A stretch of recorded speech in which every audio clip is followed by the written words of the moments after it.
Howdy, this is Hamid. It's May 5th. It's the first day of the Milwaukie Farmers Market. And it's a rainy day. There's a giant Bing cherry. I rode here on my trusty Quali Sports Volador electric folding bike. And we're gonna go explore the market and get some knives sharpened. Oh, you did get stuck on it? Yeah. I have we did that last year. A little bit more like generally charge about $7 on those. One conditioner, we're going to prepare for extra cleaning.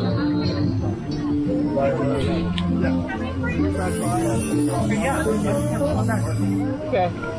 So we created a little makeshift some sheath for it. Yeah. This thing is a little dented up. And then I found my father's old Buck 119, which I thought would be cool to sharpen up. Okay, so you just got a small chunk out of it, but yeah. We'll go ahead and get a refreshed edge on there. Looks acceptable. Yeah, this is going to be a pretty decent one when it's finished. But do bear in mind, most of the bucks now are manufactured in China. So if you purchase them new, you know, you gotta weigh your options. Right. This thing is pretty old. This is my father's knife. Yeah, no, this was still a US, and yeah, so the steel quality is just better. Okay, so this guy's a 7.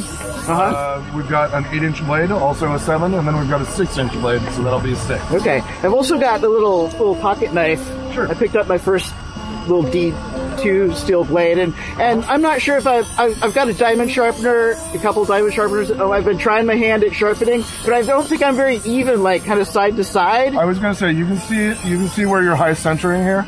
High centering. Yeah. So you're bringing the bevel too far up. And it's not matching on the other side. Yeah. So typically, if like you're going to be using handstones, what you want to do is lock your wrist and your elbow and move from the shoulder. So you can use your stone here, and you're only from the shoulder, so you're keeping the same angle the whole time that you're working on it. Then flip it and match that angle so that you're doing the same thing. Okay. But you don't want to move your elbow. You don't want to move your wrist once you have that angle set. Cool. So I'd love to get kind of a reset on that, so I can I want to learn how to hand sharpen. We'll get it to a spot where you can maintain it, and you can do that for quite a long time. Okay. Once you get a nick in the blade, though, it does need to be resurfaced. Sure. I've also got one more for you, a little bit of a project, because I've just been getting kind of back into this. I've been a licensed massage therapist for 20 plus years. I've kept my hands really careful, but I was a Boy Scout back in the day. So I've been whittling more. The small blade, can it be taken to a more whittling tool usage, from like an edge from that point to the point to kind of flatten that out to get a better whittling, like carving sort of surface? I think just sharpening it is going to get you plenty of use out of it. If we change the shape on it, I can't guarantee that you're going to be happy with what you're asking for. Okay. So why don't we just go ahead and sharpen it up for you? If you don't like what we did, then we can adjust that in the future. But don't fix it if it's not broken, kind of thing. Okay, sure. Then like the big and small blades would be great. Sure. Is there a scissor on here? There is a scissor on there. Sometimes, yeah. Okay, this opens far enough that I can do those as well. Would you like that done? Yeah. Okay. Could you do another scissors? Oh yeah, sure. Because I got a ball one. I guess I'm giving you most of my knives today. Yeah, no worries. Does a little blade need to be done on this as well? Yeah, I reckon so.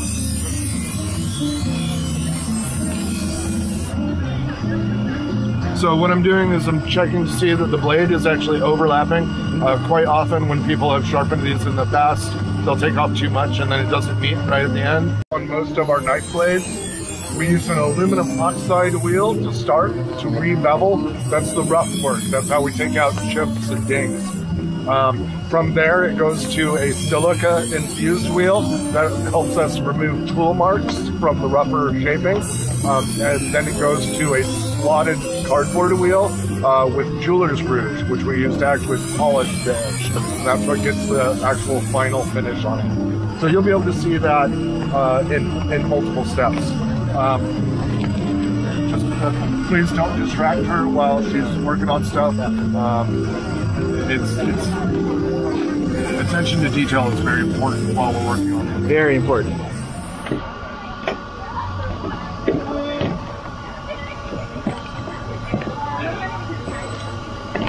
Easy one first. How are you guys doing? I was wondering the same thing.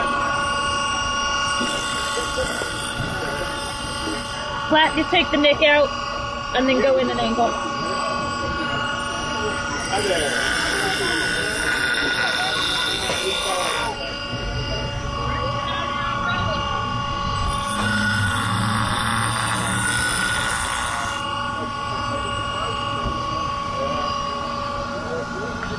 Just a garden tool, so it just takes an outdoor edge.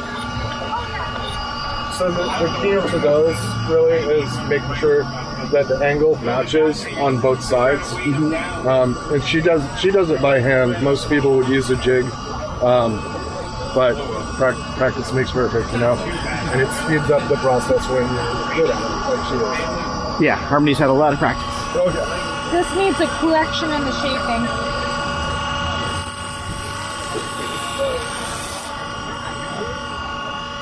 Somebody had tried to work it by hand and you'd had a funny angle right there, so it needed a correction to get you back to your original That shape. was me, Harmony. I didn't point any finger. I wanna learn though. I wanna learn.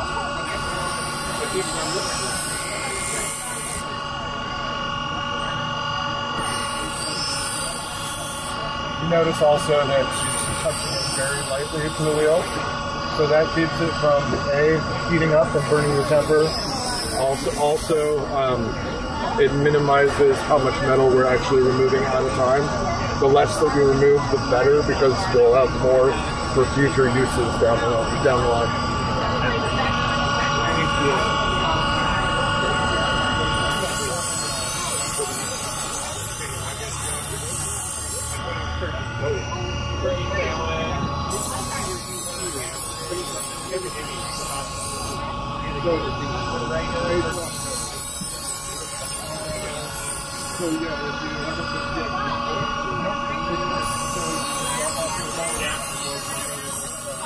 All of this is just knowing how to make two angles match and what that angle needs to be for its use. So, chef knife does a different job than your fillet knife, so it should have a different angle. So you got to change your angle to the use of the item.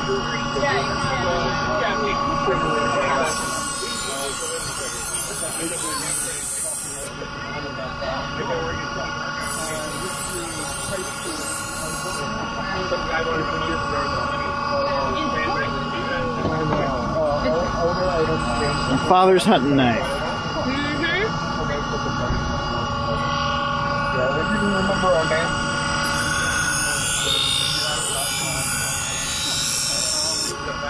You'll note the angle is different for the hunting knife than it is the chef knife.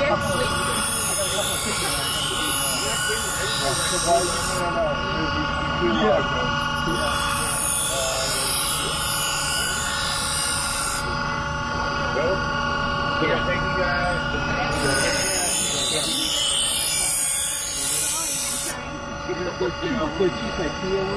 How is that angle different? Is it more or less? Here is actually just pulled up a little bit more, so a little thinner, because for hunting you'd be going through meats and things like that. A shelf knife is designed to heat your cutting board repeatedly, so you need a wider angle to be able to actually stand up to that kind of use. Makes sense. I'm a little guy.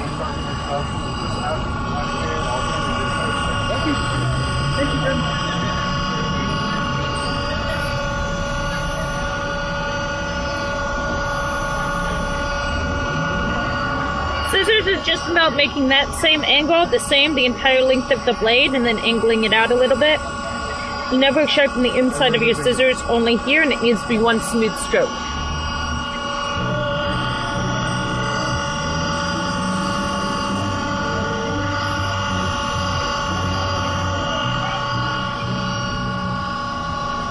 Oh, the very tiny. Yeah. That can be a pain sometimes. Smaller does not necessarily mean easier. No, but they sure are some fun scissors.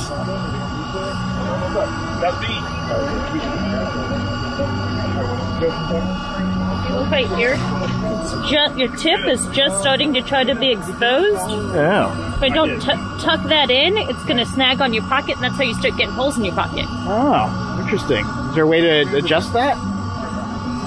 Yep. Not the best idea to go with 2 big kitchen knives through the farmer's market. So you see, I just took that angle downwards. So now when it's in, it doesn't snag. And then you got to smooth that out on the other tool. But That's for you, probably.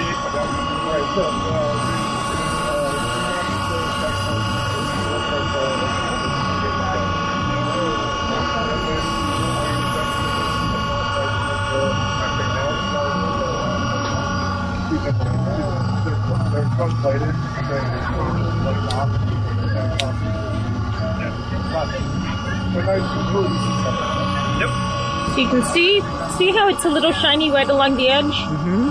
That's your dull in the scissors. Right there. Oh, when it's shiny there. Yeah, that's where the dull lives, inside of scissors. Where the dull lives. There's a t-shirt idea for you. Hell of a game for the first day of farmer's market.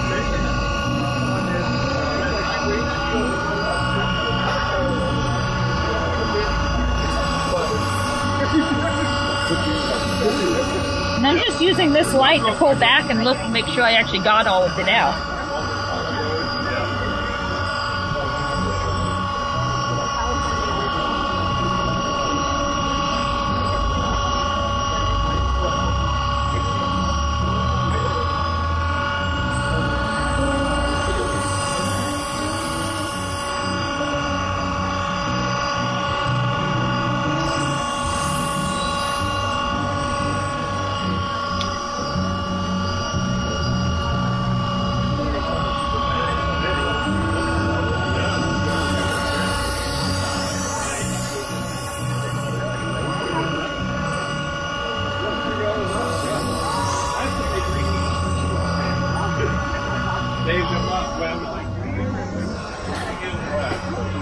This one has a grit that's impregnated on it with glue, and you just use some basic candle wax to hold it on. And this one is slotted, and seeing jeweler's rouge on it. Jeweler's rouge. Nice shiny finish everybody likes. But basically, see that there's a burr here, right? Mm-hmm. So you're just pushing that back and forth till it comes off, and then you're polished off, and that's all it is. Same principle when you're doing it by hand. That's what I want to learn. You want to learn to do it on stones? Get yourself a bunch of cheap butter knives. You need at least 4 grades. So you need a rough, a medium, a fine, and then a finish. You can use a piece of granite or glass for your finishing. You can't afford a finishing stone. But without a final polishing stone, something super smooth, you'll never get rid of the last burr. Ah.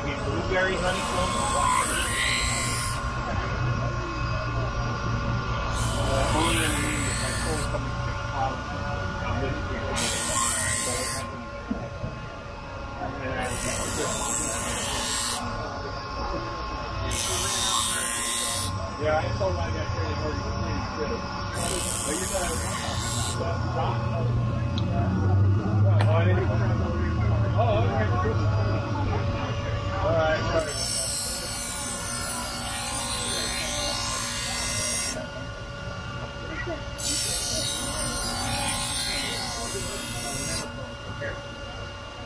Oh, yeah, for air too.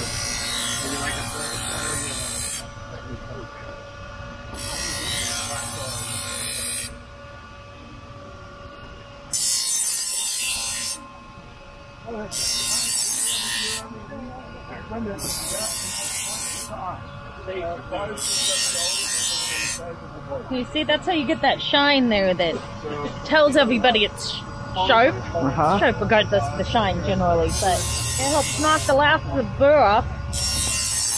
gives you a smoother edge, which is a bit nicer. The little guy. So we shaped the tip here, right? Mm-hmm. So what we got to do is you come in, you got to take the burr off the side and off the top, real gently. Now just smooth that out. Now you can't even tell it was shaped by the coloring. Wow.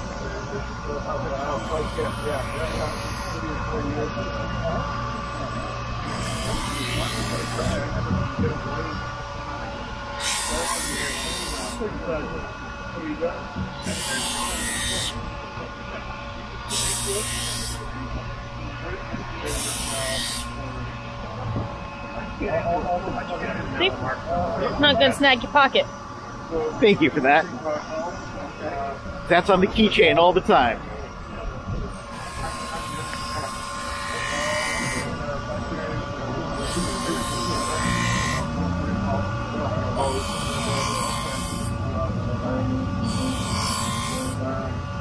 Okay. This blade here is much thinner than the hunting blade, right? Yeah.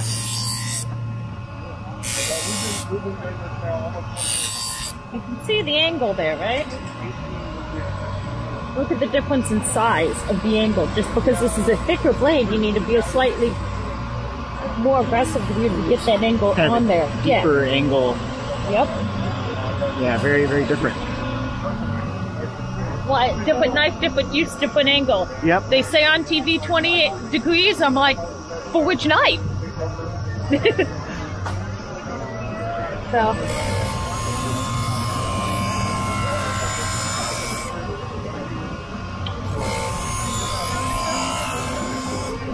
I like to just smooth that in a little bit on that top.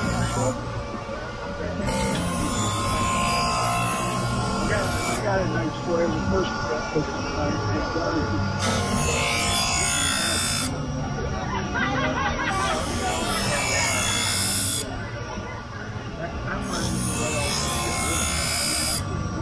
That's just softening that hard transition line a little bit.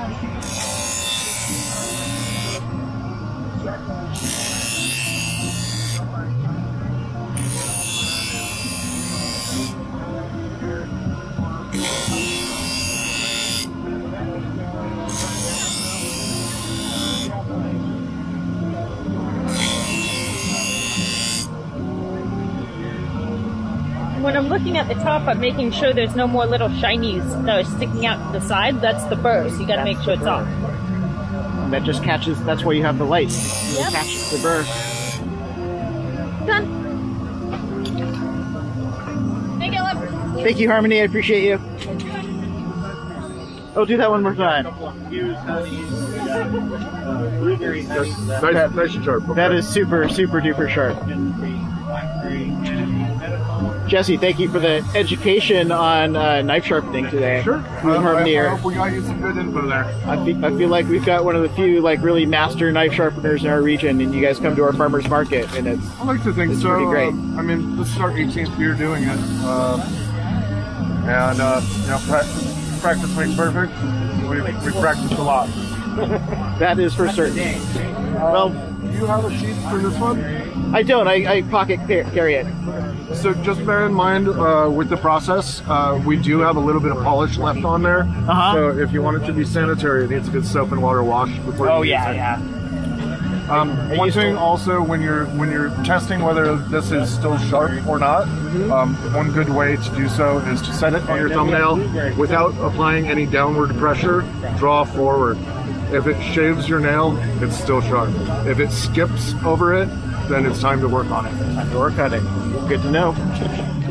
Well, this is Hamid. We've been at sharpening for you down here at the Milwaukie Farmers Market on the first day of the season. Hope you're having a good day and enjoy the market. Enjoy your community. This is Hamid. I'm out.